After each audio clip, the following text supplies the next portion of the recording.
natin para sa lagay ng ating panahon ngayong hapon po ng July 29, 2024 na kung saan sa ngayon ang sama ng panahon na ating binabantayan na nandito sa loob ng ating area of responsibility. Gaya po na inyong nakikita ay luminipis na po ang kaulapan nito habang nasa southeastern na po ng Taiwan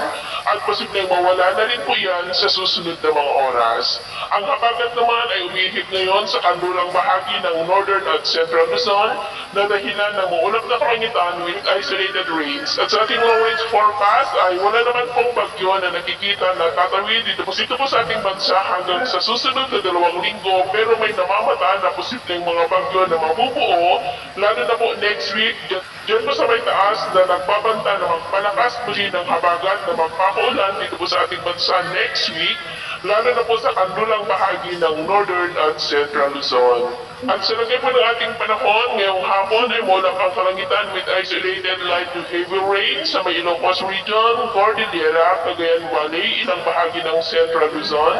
Calabarzon, Camarines Provinces, Catanduanes, Sorsogon, ilang bahagi ng Mimaropa, Panay Island, Negros, Cebu, Bohol, Leyte, Samar Provinces, Zamboanga Peninsula, Northern Mindanao, Caraga, Davao Region, at Sorsogon, na posibleng magtuloy-tuloy ang mga isolated rains na yan sa ilang bahagi ng ating bansa hanggang mamayang gabi. Kaya mag-ingat po tayo sa posibleng banta pa rin ng mga pagbaha at paghuhulang lupa.